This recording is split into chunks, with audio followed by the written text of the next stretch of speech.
Have you ever woken up in a quiet house and wondered if this solitude is all that remains of your life?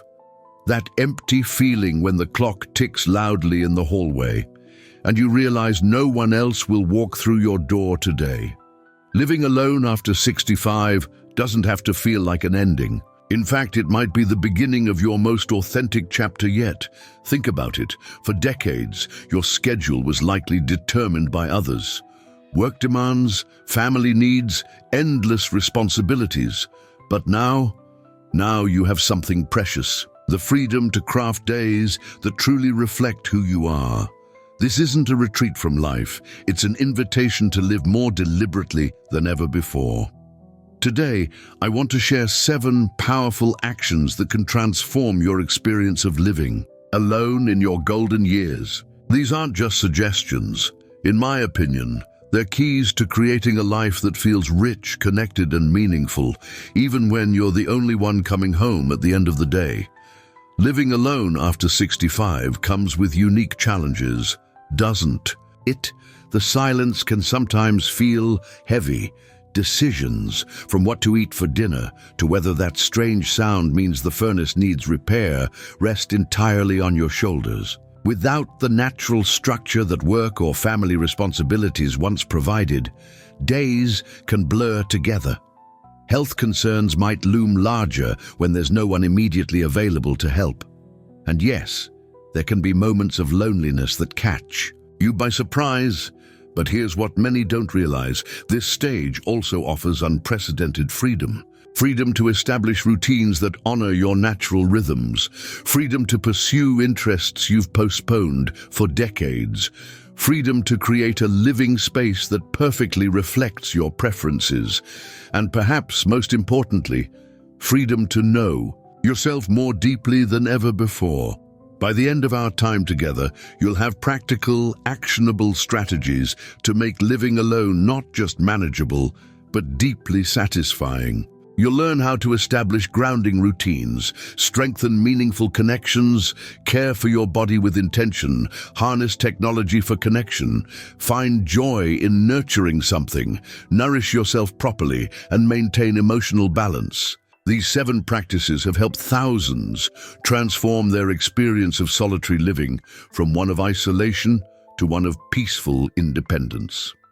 To illustrate this, let me share a story that captures this perfectly. Margaret was 68 when her husband of 40 years passed away. Their modest 2-bedroom home in Maplewood, which had once felt just right for the two of them, suddenly seemed cavernous.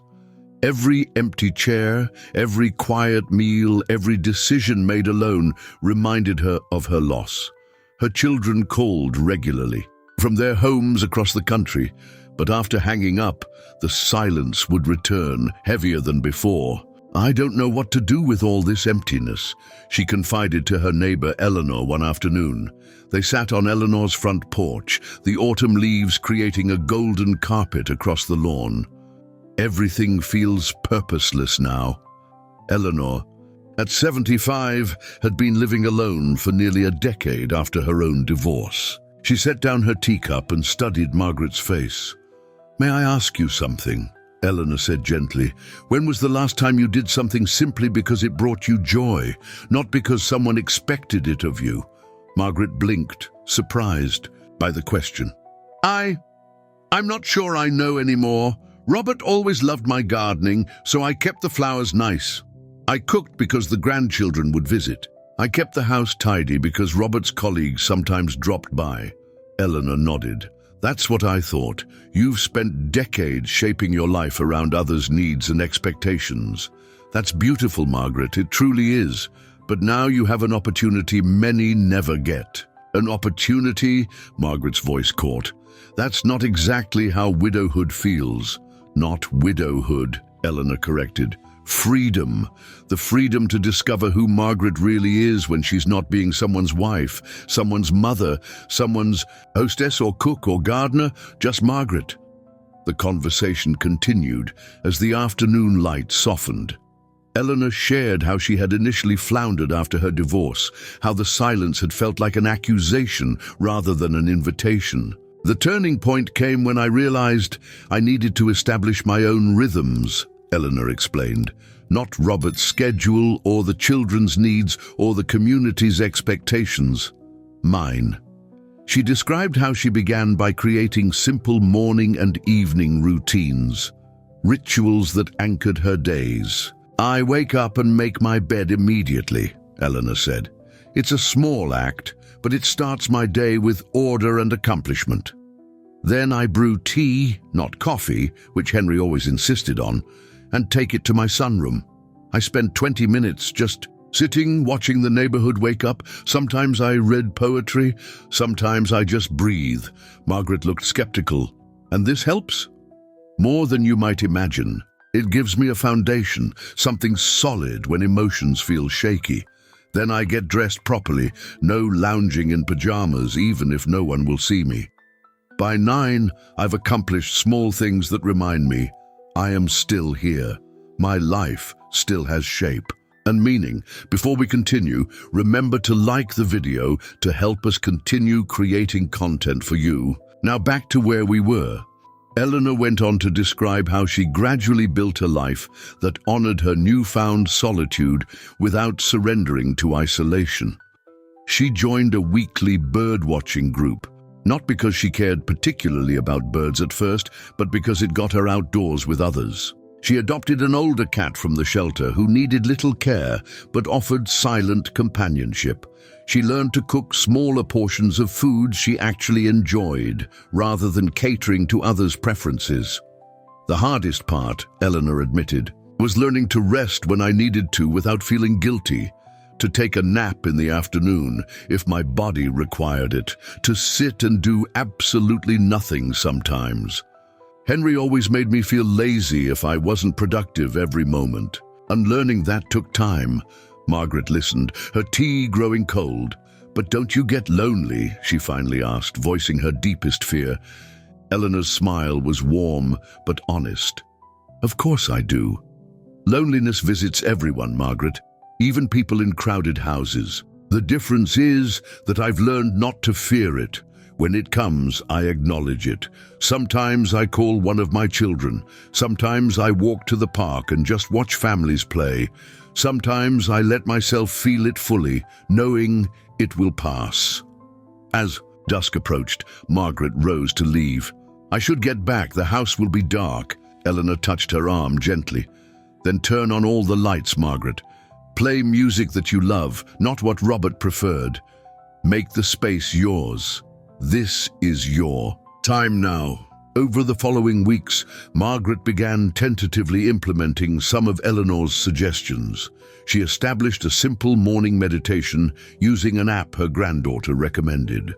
She rearranged the furniture in the living room, something Robert had always resisted, to better catch the morning light. She joined a water aerobics class at the community center, more for the conversation than the exercise. Some days were still heavy with grief. Some nights, the silence still felt like an adversary rather than a companion. But gradually, almost imperceptibly, Margaret began to discover something surprising. Parts of herself that had been dormant for decades were beginning to awaken. "I used to love painting," she told Eleanor during one of their now regular afternoon teas. "Did I ever mention that? Before the children, before the mortgage and the responsibilities, I would spend hours with watercolors. Robert thought it was impractical." Eleanor smiled. "Perhaps it's time to buy some paints then." The next day, Margaret drove to the art supply store. As she stood in front of shelves filled with possibilities, she felt a flutter of something she hadn't experienced in years. Anticipation. Excitement. She returned home with a basic set of watercolors, brushes and paper, feeling almost guilty about the indulgence. That evening, she set up a small table by the window. Her first attempts were clumsy, the colors running together in ways she hadn't intended. But as the sun set and the room grew darker, Margaret realized something. For the first time in months, she had lost track of time. The oppressive silence had been replaced by the soft sound of brush on paper, water swirling in the rinse cup, her own occasional hum of concentration. When she finally turned on the lamp and looked at her rudimentary painting, an attempted landscape that only vaguely resembled her garden view, she surprised herself by laughing out loud. It was terrible, amateurish, and it filled her with more joy than she had felt in longer than she could remember. That night, Margaret slept deeply, without the prescription sleep aid she'd relied on since Robert's passing. Over dinner the following week, Eleanor noticed the change in her friend. "There's color in your cheeks," she observed. "You look more present." Margaret nodded. "I'm beginning to think that maybe this time of life isn't about what I've lost, but about what I might still discover." Eleanor raised her glass in a quiet toast. "That, my friend, is exactly what I've been trying to tell you. Living alone at our age isn't a diminishment unless we allow it to be. It can be an expansion, an opening, a return to the self we set aside while we were busy building lives around others." As they continued their meal, Margaret realized that the heaviness she had carried for months had begun to lift. Not completely, grief doesn't vanish like morning fog, but enough to let in glimpses of possibility, enough to make her curious about tomorrow. "So tell me more about these 7 practices you mentioned," Margaret said as they finished their dessert. "I think I'm ready to really listen now." Eleanor's eyes crinkled with her smile. "I thought you might be. Let's start with the first one, creating routines that ground you. Let's explore these first essential practices in detail. Each one builds upon the last, creating a foundation for a fulfilling life as you navigate this season of independence. Point number 1. Create a routine that grounds you. When you live alone, especially after years of having your schedule shaped by work or family obligations, days can begin to blur together. Monday feels like Thursday, April resembles November, and suddenly you're wondering where the time has gone. This is why establishing a personal routine becomes so vital. It's like creating a compass for your days. Think of routine not as a rigid schedule that restricts you, but as a gentle framework that supports you. It's about identifying a few meaningful anchors throughout your day that give you a sense of direction and purpose. These don't need to be elaborate or time-consuming. In fact, the simpler they are, the more likely you'll maintain them. Margaret found that starting her morning with intention made everything that followed feel more purposeful. She began waking at the same time each day, not because an alarm forced her, but because her body naturally responded to consistency. She would make her bed immediately, a small act that gave her a sense of order and accomplishment before the day even began. Then came a simple stretching routine by the bedroom window, just 5 minutes of gentle movement to wake her body. Following this was her favorite ritual, brewing a pot of tea, Earl Grey with a touch of honey, and taking it to her small sunroom, where she would spend 20 minutes reading or simply watching the neighborhood come to life. "Before I established this morning sequence," Margaret told Eleanor, "I would sometimes stay in bed until 10, scrolling through news on my tablet, feeling the day slipping away before I'd even entered it. Now I feel like I'm choosing my day rather than just letting it happen to me." Evening routines can be equally grounding. Perhaps it's a short walk after dinner as the sun sets, a warm bath with lavender oil, or 15 minutes of gentle stretching while listening to calming music. The specific activities matter less than their consistency and meaning to you. Eleanor shared how her evening ritual evolved. "Around 8 o'clock, I brew a cup of chamomile tea and take it to my favorite chair by the bookshelf. I turn off all screens, no television, no computer, no phone. I light a single candle and spend 30 minutes reading poetry or a few pages of a novel. Sometimes I write in my journal. Nothing profound, just a few lines about what I noticed during the day. This transition helps my body and mind understand that rest is approaching. The beauty of creating your own routine is that it can perfectly Align with your natural rhythms and preferences.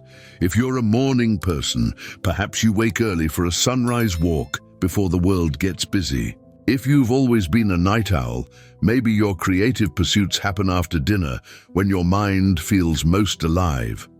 What matters most is intentionality, choosing how you begin and end your days rather than drifting through them.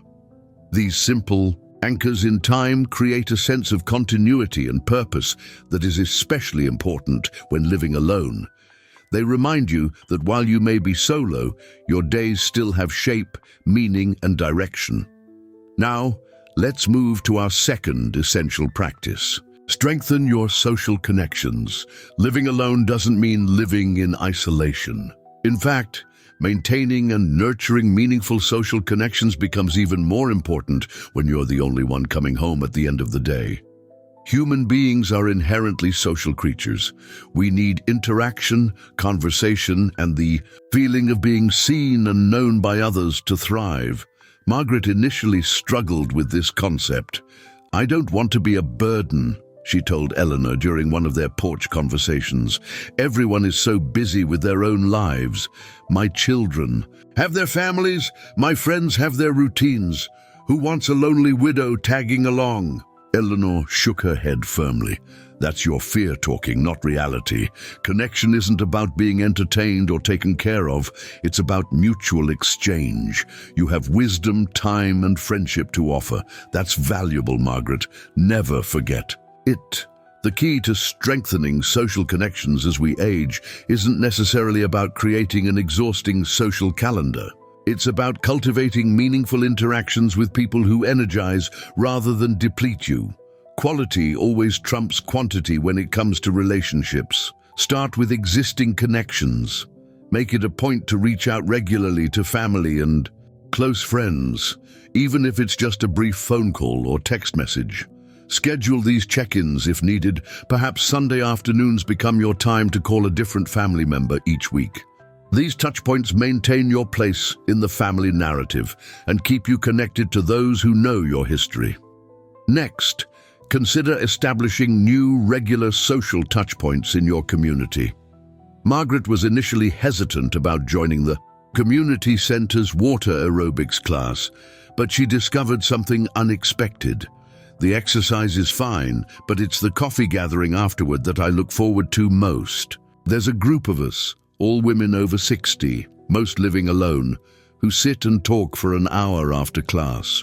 We laugh about our aching knees and share recommendations for everything from plumbers to podcasts. I never imagined I'd look forward to Tuesdays and Thursdays this much. Finding groups that gather around shared interests rather than age or life stage can be particularly rewarding." Eleanor joined a local bird-watching club despite knowing nothing about birds initially. "I went because it got me outdoors and around people who were passionate about something," she explained. "Their enthusiasm was contagious. Now I can identify 20 different bird calls, and I have a standing breakfast date with 3 other members every Saturday." Hitting the like button is a small gesture, but it tells us these videos matter to someone. Maybe to you. Continuing. Technology offers powerful tools for connection, especially for those with limited mobility or who live far from family. Video calls can bring grandchildren's faces right into your living room. Social media, when used mindfully, can help you maintain awareness of family milestones and community events. Online forums connect people with similar interests or health challenges across vast distances. Margaret was initially resistant to technology, viewing it as complex and impersonal. Her granddaughter Lily spent a patient afternoon setting up her tablet with simplified apps for video calling, photo sharing, and messaging. "Now I get to see Lily's art projects as they happen," Margaret shared. "She's 7 and loves showing me her drawings while they're still wet with paint. Before, I'd only see them months later when they visited. It makes me feel part of her daily life, even from a distance." Remember that meaningful connection doesn't always require conversation. Sometimes simply being among others can satisfy our need for human contact. A regular visit to a local cafe where the staff knows your name and order, volunteering at the library or community garden, or even sitting on a park bench watching families play. These seemingly simple activities place you in the flow of community life. As your social connections strengthen, you'll likely notice a positive impact on both your emotional and physical health. Research consistently shows that socially engaged older adults experience lower rates of depression, better cognitive function, and even stronger immune systems than those who are isolated. Your brain and body know what they need: meaningful. Human contact is as essential as good nutrition or adequate rest. Moving to our third essential practice: care for your body with intention. Your body has been your faithful companion throughout your entire life journey. It's carried you through joys and sorrows, work and play, challenges and triumphs. Now, as you navigate life after 65, caring for this body becomes not just a matter of health, but of independence and quality of life. Margaret sighed when this topic first came up. "Everything hurts sometimes," she admitted. "My knees creak, my back aches if I garden too long, and I can't read the fine print without my glasses. Getting older feels like a series of losses." Eleanor nodded in understanding before offering a gentle challenge. "Yes, our bodies change. That's inevitable.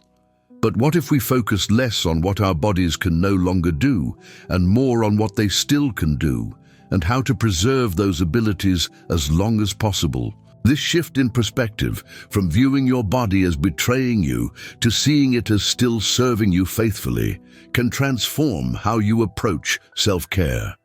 Rather than ignoring your body until something hurts, consider adopting a proactive, preventative approach to physical well-being. Movement is medicine at any age, but especially beyond 65. Your body was designed to move, and regular appropriate physical activity helps maintain muscle mass, bone density, balance, and joint flexibility, all essential for continued independence. The key is finding movement that feels good to your unique body. For Margaret, traditional exercise had always felt like punishment. "I tried that high-impact aerobics class back in the 80s, she laughed. "Lasted exactly one session before my knees rebelled. But water aerobics proved different. In the water, I feel almost weightless. I can move in ways that would be impossible on land. And afterward, my body feels alive rather than exhausted." Walking remains one of the most accessible and beneficial forms of movement for older adults. Eleanor established a daily walking practice shortly after her divorce. "I started with just once around the block," she recalled. "Now I do 3 miles, most mornings. I know every blooming flower, every neighbor's dog, every crack in the sidewalk on my route. It's become a moving meditation." Gentle strength training becomes increasingly important as muscle mass naturally decreases with age. This doesn't mean heavy weights or complicated equipment. Simple exercises using resistance bands, light hand weights, or even your own body weight can help maintain the strength needed for daily activities like carrying groceries, rising from a chair, or climbing stairs. Margaret was skeptical until Eleanor shared some sobering statistics about how quickly muscle mass can decline. "Without resistance work, my doctor explained that after 50, we lose about 1–2% of our muscle mass each year unless we actively work to maintain it," Eleanor said. "Think about that compounding over decades. No wonder so many people struggle with basic movements as they age." This motivated Margaret to join a twice-weekly chair yoga and strength class at the senior center. "We use these colorful resistance bands and small weights," she explained. "Nothing strenuous, but I've noticed I can open jars more easily now, and carrying my groceries from the car doesn't leave me winded." Beyond movement, caring for your body includes regular preventative health care. Living alone means being proactive about medical appointments and screenings. No one else will notice that mole changing shape or remember when your last bone density scan was due. Creating a simple healthcare calendar can help you stay on track with essential checkups. Margaret keeps a dedicated health notebook where she records appointment dates, questions for her doctors, and any symptoms or concerns that arise between visits. Before, Robert would notice if I was feeling unwell and encourage me to call the doctor, she explained. Now I have to be my own advocate. This system helps me track patterns I might otherwise miss. Sleep quality often changes as we age, yet remains fundamental to physical and cognitive health. Creating a sleep environment and routine that supports rest becomes especially important. Consider the comfort of your mattress and pillows, the temperature and darkness of your bedroom, and the activities you engage in before bedtime. Before we continue, what's one unspoken lesson you've learned after turning 60? We'd love to read it. Back to where we were, Eleanor discovered that even small adjustments made significant differences. I installed room darkening blinds and stopped watching the news before bed. Instead, I read something calming or listened to soft music. And I've finally given myself permission to take a short afternoon nap when needed, without feeling guilty about it. These changes have helped me sleep more soundly than I have in years. Nutrition is another cornerstone of physical well-being, though it can be challenging when cooking for one. Many older adults living alone find themselves slipping into poor eating habits, relying on processed convenience foods, skipping meals, or eating the same few simple dishes repeatedly. After Henry left, I lived on toast and tea for months. Eleanor admitted, it seemed pointless to cook real meals just for myself, but eventually I realized I was depriving myself of one of life's fundamental pleasures, and my energy levels and digestion were suffering for it. She gradually reclaimed the joy of cooking by scaling down recipes, freezing individual portions, and focusing on simple, nutritious meals that didn't create excessive leftovers. Now I treat myself as an honored guest at my own table, she smiled. Proper place setting, a cloth napkin, maybe even a small vase with flowers from my garden, it transforms eating alone from depressing to dignified. Margaret adopted some of these practices, discovering that preparing a proper meal, even a simple one, and sitting down to eat it mindfully became a form of self-respect. I realized I was treating myself as less worthy of care than I would treat any visitor to my home, she reflected. Now I nourish my body with attention and care, not just fuel. Point number 4, let the digital world work for you.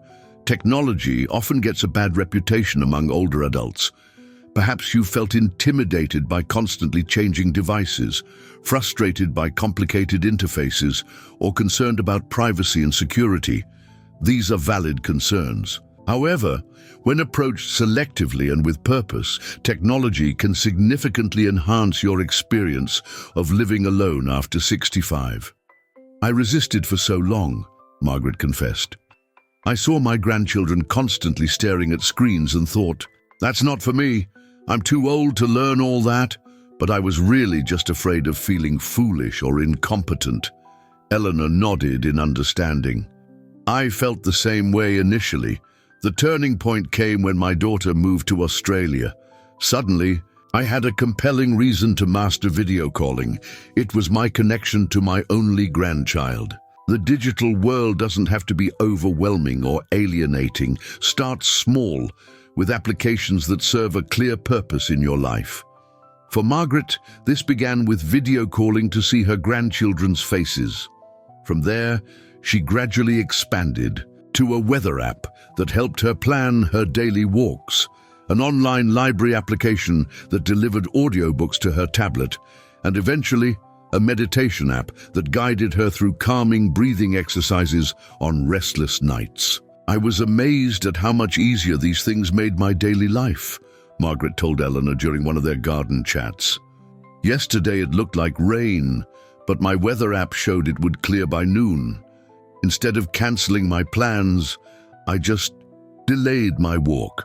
A small thing, perhaps, but it gave me control and confidence. Eleanor shared how technology had expanded her world beyond her neighborhood. I joined an online book club with members from across the country.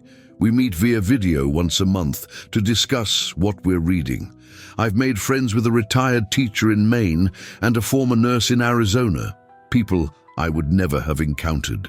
Otherwise, safety represents another valuable aspect of technology for those living alone.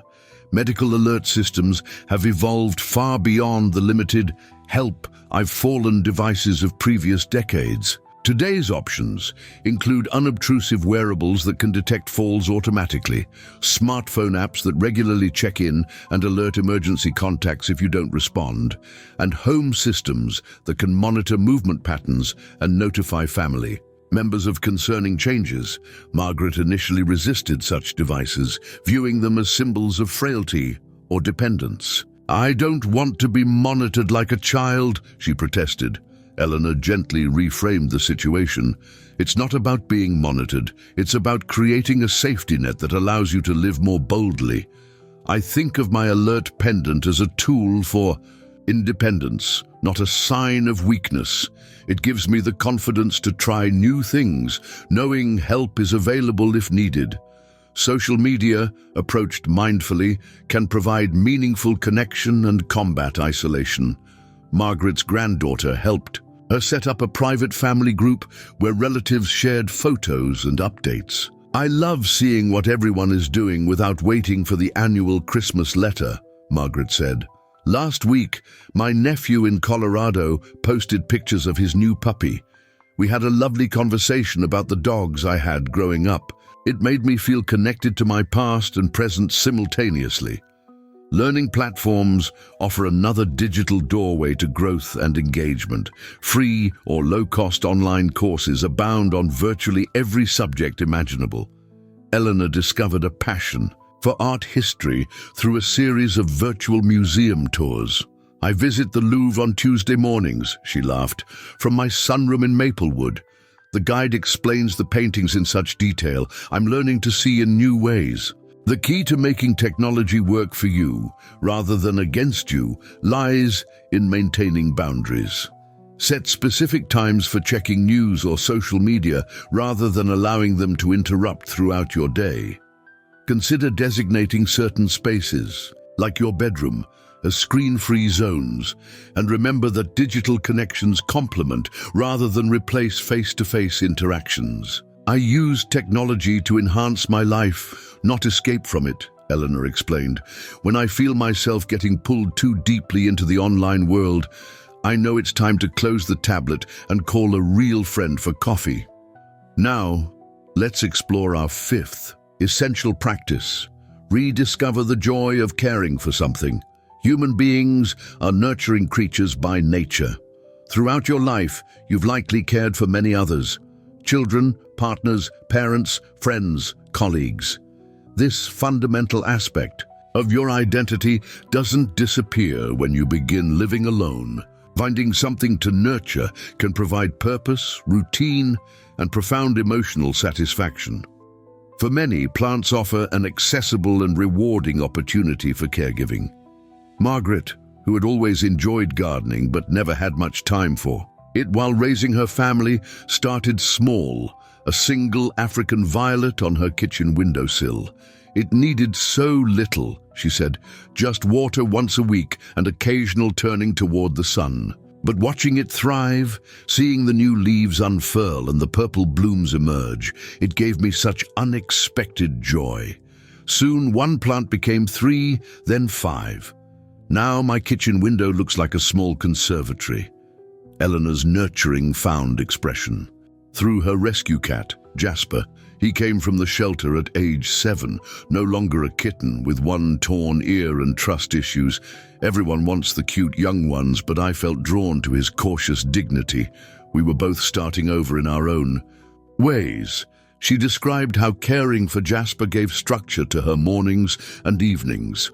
"He needs fresh water and food at regular times. His litter needs changing. He expects a play session with his feather toy before I leave the house. These aren't burdens. They're touch points in my day, reasons to be present and responsive. The benefits of pet ownership for older adults living alone are well documented, from lower blood pressure and reduced stress hormones to increased physical activity and social interaction. However, it's important to match the pet to your lifestyle, living situation, and physical capabilities. I considered a dog, Eleanor admitted, but realized honestly that I couldn't commit to multiple daily walks in all weather. Jasper is independent enough to entertain himself when I'm out, but affectionate.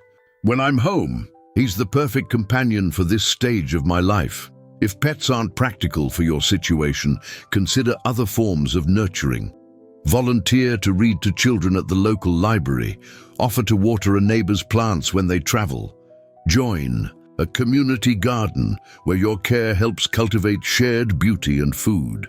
The specific focus matters less than the act of directing your nurturing energy outward. Margaret discovered an unexpected outlet for caregiving through her neighborhood's intergenerational mentoring program. Once a week, she meets with Zoe, a shy 12-year-old who struggles with reading. "I'm not a teacher," Margaret emphasized, "just someone who listens patiently and encourages her. But watching her confidence grow week by week feeds something in my soul that I didn't realize was hungry."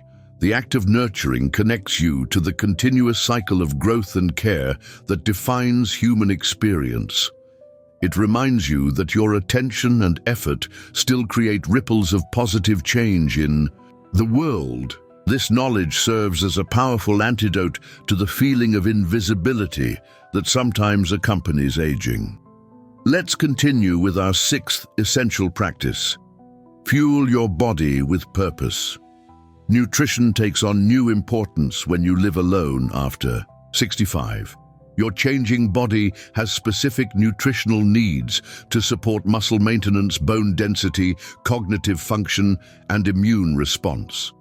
Yet many older adults living solo find themselves slipping into poor eating habits, skipping meals, relying on highly processed convenience foods, or eating the same limited rotation of simple dishes. "After Robert died, food lost its flavor," Margaret shared. "I'd eat a piece of toast standing at the kitchen counter or finish the kids' leftovers when they visited. Actually cooking a meal just for myself seemed pointless, even sad somehow." Eleanor understood this all too well. I went through that phase too, but eventually I realized I was sending myself a message that I wasn't worth the effort of a proper meal. Once I recognized that, I couldn't continue treating myself with such disregard. She described her gradual return to mindful eating. "I started by committing to sit at my dining table for at least one meal daily. No eating over the sink or in front of the television. I used a placemat, cloth napkin, real plates. These small dignities changed how I felt about eating alone." From there, Eleanor began exploring simple, nutritious meals scaled for one person. "I discovered sheet pan cooking, putting salmon, sweet potato, and broccoli all on one pan with olive oil and herbs. Minimal preparation, easy cleanup, and perfectly portioned. For those who enjoyed cooking when feeding a family but find it less rewarding to cook for one, batch cooking can bridge the gap." Margaret now spends Sunday afternoons preparing components that can be mixed and matched throughout the week. Roasted vegetables, a pot of beans or lentils, grilled chicken, a grain like quinoa or farro. "I store everything in glass containers in the refrigerator," she explained. "Each day, I can assemble different combinations with fresh greens or fruits. It's efficient, but still offers variety. Community can also center around food."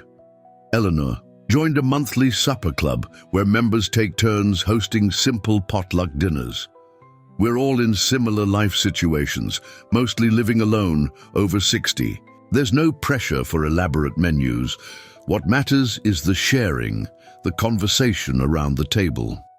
Margaret found a different approach through a local meal-sharing program, where participants cook extra portions of their dinner once a week to exchange with others.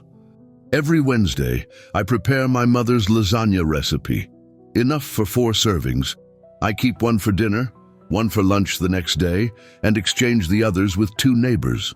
In return, I receive their specialties. It's helped me meet people in my building while ensuring we all eat well. Nutrition isn't just about physical health. It's about pleasure, culture, memory, and ritual. The foods that nourished you throughout your life still have the power to comfort and satisfy. Adapting favorite recipes for smaller portions allows you to maintain this connection to your food heritage. I still make my grandmother's pie crust, Eleanor said, but now I create individual tarts instead of full-sized pies. The process, feeling the dough come together in my hands, connects me to 5 generations of women in my family. That matters, even when I'm the only one at the table. Hydration represents another crucial yet often overlooked aspect of nutrition for older adults. The sensation of thirst naturally diminishes with age, making it easier to become dehydrated without realizing it. Both Margaret and Eleanor developed simple strategies to ensure adequate fluid intake throughout the day. I fill a large pitcher each morning, Margaret described. My goal is to empty it by bedtime. I found that adding sliced cucumber, citrus, or berries makes water more appealing. Eleanor takes a different approach. I brew a pot of herbal tea mid-morning and another mid-afternoon. The ritual of preparing it, the warmth of the cup in my hands, these small pleasures ensure I stay hydrated without thinking about it as a chore. Finally, let's explore our 7th essential practice. Prioritize rest, joy, and emotional balance. Living alone after 65 offers an unprecedented opportunity to attune to your own emotional and energetic rhythms. Without the need to accommodate others' schedules, preferences, or moods, you can create space for authentic self-care and emotional honesty. All my life, I put others' needs before my own, Margaret reflected. If Robert was stressed, I managed my feelings to avoid adding to his burden. If the children were struggling, I set aside my own concerns to focus on theirs. Now I'm learning to give my own emotional life the same care and attention I've always given to others. This learning process begins with permission. Permission to feel the full spectrum of emotions without judgment, to acknowledge difficult feelings without being defined by them, and to prioritize your emotional well-being as essential rather than optional. Eleanor described how she gradually developed greater emotional literacy after decades of suppressing her feelings. I started keeping what I call my weather report. Just a few notes each morning and evening about my emotional state. Not analyzing why, just noticing. Anxious, peaceful, irritable, grateful, lonely, content. Over time, I began to recognize patterns. Certain activities reliably lifted my spirits, others depleted me, even if they seemed necessary. This awareness allowed her to make more conscious choices about how she structured her days. I realized I feel most centered and positive when I spend time outdoors in the morning. So now, unless it's pouring rain, I have my morning tea on the porch rather than inside, a small adjustment with significant impact on my emotional tone for the day. For Margaret, emotional awareness revealed how much energy she expended worrying about her children's perception of her new independence. I was constantly censoring myself, not mentioning new friends or activities because I didn't want them to think I was replacing their father or forgetting our family life. One day my daughter said, "Mom, we want you to be happy. Your joy doesn't diminish Dad's memory." This permission from others helped Margaret grant herself permission to pursue joy without guilt. She joined a community choir despite believing she couldn't really sing and found unexpected pleasure in being part of a harmonious whole. She accepted invitations to concerts and art exhibits from her new circle of friends. She allowed herself to stay up late reading novels she enjoyed, rather than adhering to her long-time, responsible bedtime. "I'm rediscovering what brings me joy," she told Eleanor. "Some things have remained constant throughout my life. Gardening still centers me. Beautiful music still moves me. But I'm also discovering new pleasures I never anticipated. Last month, I tried kayaking for the first time at age 69. My shoulders complained afterward, but oh, the peace of gliding over still water at sunrise, worth every ache while pursuing joy. Both women also emphasized the importance of making peace with solitude. Living alone after 65 inevitably includes moments of aloneness. Learning to sit comfortably with your own company, neither escaping through constant distraction nor sinking into isolation, requires practice and patience. Some evenings, the silence feels heavy, Margaret acknowledged, especially around the time Robert would have been arriving home from work or during thunderstorms. He always loved watching them from the porch. I've learned not to run from those moments of awareness. I let myself remember. Sometimes I cry, but then I light a candle, put on music he would have enjoyed, and allow myself to feel both the loss and the continuing beauty of life. Eleanor nodded in recognition. The grief doesn't disappear, it changes shape. I found that honoring difficult emotions rather than suppressing them actually creates more space for joy, not less. Quality sleep serves as another cornerstone of emotional well-being, yet many older adults struggle with sleep disruption. Both women developed intentional practices around rest that supported better sleep quality and quantity. I created what my granddaughter calls a sleep sanctuary, Margaret explained. My bedroom is for sleep and reading only. No television, no paying bills, no sorting through paperwork.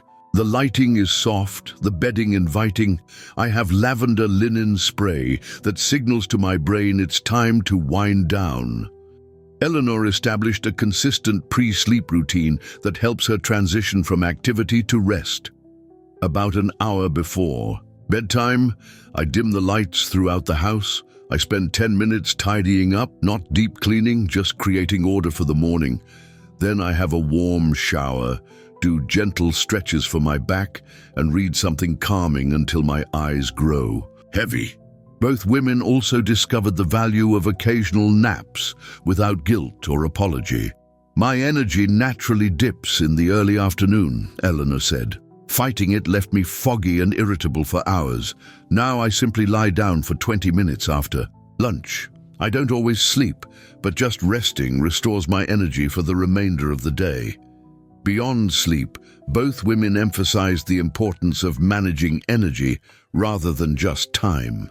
This means learning to recognize activities, environments, and people that either energize or deplete you, then structuring your days accordingly. Through these 7 essential practices, you can transform the experience of living alone after 65 from one of isolation to one of purposeful independence. Each practice builds upon the others, creating a foundation for a life of dignity, connection, and meaning. The journey we've outlined isn't about denying the challenges of aging or living alone. Rather, it's about meeting those challenges with wisdom, courage, and creativity. It's about recognizing that while certain doors may close with age, others open doors to deeper self-knowledge, authentic connection, and purposeful living. As Eleanor often reminded Margaret, this stage of life isn't an ending, it's a transformation.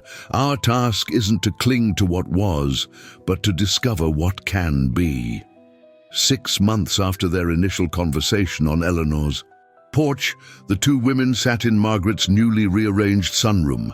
Light poured through windows, no longer obscured by the heavy drapes Robert had preferred. A collection of watercolor paintings, Margaret's own work, brightened the far wall. Jasper, Eleanor's cat, had accompanied her for the visit and now dozed contentedly in a patch of sunshine. Please hit the subscribe button if you appreciate advice like this. It helps us create more content you can use. Back to where we were. I hardly recognize this room, Eleanor commented, sipping from her teacup. Or you, for that matter. Margaret smiled, her face more relaxed than it had been in years. Sometimes I hardly recognize myself. In good ways, mostly. Tell me about the changes you've noticed, Eleanor encouraged. Margaret considered the question thoughtfully. The most significant change is internal. I've stopped seeing myself as incomplete, as if living alone made me somehow less than I was when sharing a home with Robert. I've reclaimed my wholeness. She gestured toward her easel in the corner, where a half-finished landscape waited. I paint nearly every day now, sometimes for hours. I lose track of time completely. That sense of being fully absorbed in something meaningful is so fulfilling. Your Tuesday group at the community center seems to have become important too, Eleanor observed. Margaret nodded. We call ourselves the New Chapter Club, all women between 60 and 80 who are navigating this stage of life. Some widowed like me, some divorced, some never married. We take turns sharing a skill or interest. Last month I taught basic watercolor techniques. Next week, Rita is demonstrating how she makes her famous sourdough bread. And your family? How have they responded to these changes? A warm smile crossed Margaret's face. Better than I expected. My daughter Sarah was initially concerned. I think she worried that if I became too independent, I might not need her anymore. But gradually she's come to see that my strength doesn't diminish our connection. It just changes its nature. Now, she asks about my painting and my friends with genuine interest. And the grandchildren? That's been the most surprising gift, Margaret admitted. As I've grown more comfortable with technology, I've actually become more connected to their lives. Lily sends me pictures of her artwork almost daily. Max taught me how to play his favorite online word game. We play a round together every evening before his bedtime. They see me as a person with interests and skills, not just grandma who needs looking after. Eleanor nodded in understanding. When we refuse to be diminished by age or circumstance, we give others permission to see us more fully. What about you? Margaret asked. You've been my guide through all this. What have you learned or discovered recently? Eleanor laughed softly. The teacher always continues learning. Watching your journey has reminded me to stay open to new possibilities. Last month I signed up for that digital photography course. I've been considering for years. I've discovered I have a good eye for composition. All those years of bird watching trained me to notice details others might miss. As their conversation continued, Margaret reflected on how dramatically her perspective had shifted over the past 6 months. The silence of her home no longer felt like an absence but a presence, a spaciousness that allowed for reflection, creativity, and peace. Her routines had become not just coping mechanisms, but expressions of self-respect. Her social connections, both old and new, enriched her days without defining them. I still miss Robert, she acknowledged. I probably always will, but that grief no longer consumes me. It's become just one thread in a tapestry that includes many colors: friendship, creativity, learning, service, joy. Eleanor reached across the table to squeeze her friend's hand. That's wisdom, Margaret, not moving on from loss, but growing around it.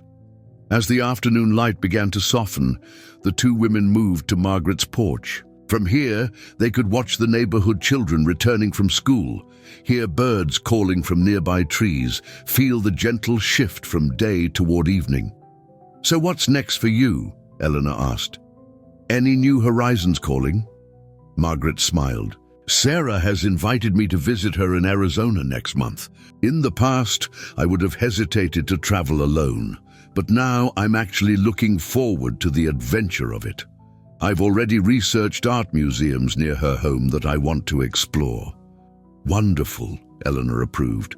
And beyond that, I'm taking life one canvas at a time, Margaret replied, her expression serene.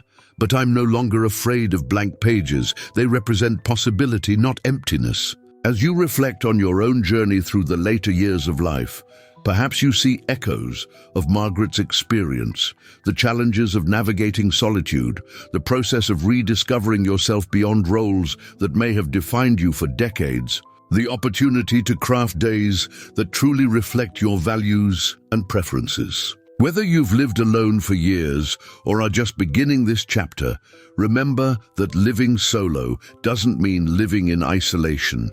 It means having the freedom to shape your life with intention, to nurture connections that truly nourish you, and to discover aspects of yourself that may have remained dormant during busier seasons. Your home can become not a place of loneliness, but a sanctuary of peace. Your days can have structure without rigidity, connection without obligation, purpose without pressure. The wisdom you've gathered throughout your life about what truly matters, about what brings genuine joy, about how to weather life's inevitable storms, can now find full expression. This season of life invites you to live more authentically than perhaps ever before, without the need to meet others' expectations or accommodate their preferences. You can listen more deeply to your own inner wisdom. What activities bring you energy rather than depleting it? What relationships feel genuinely reciprocal and life-giving? What new skills or interests call to you? What values do you want to express more fully in the time that remains? These 7 practices offer a framework, but the specific shape your life takes will be as unique as your fingerprint, your routines, your connections, your methods of caring. For body and spirit, all will reflect your particular history, preferences, and circumstances. The invitation is not to follow someone else's blueprint, but to create your own with courage and joy. As Eleanor reminded Margaret, growing older and living alone does not mean growing smaller. It means you now have the time and freedom to create a life that reflects who you truly are. May you embrace that freedom.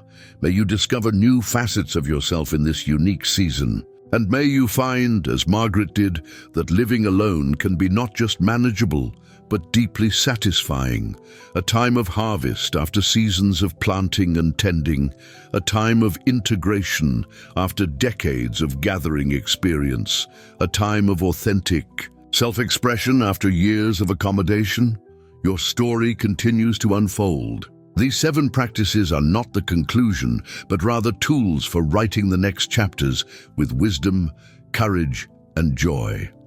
The pen is in your hand. The page awaits. What will you create? Your perspective could help someone else.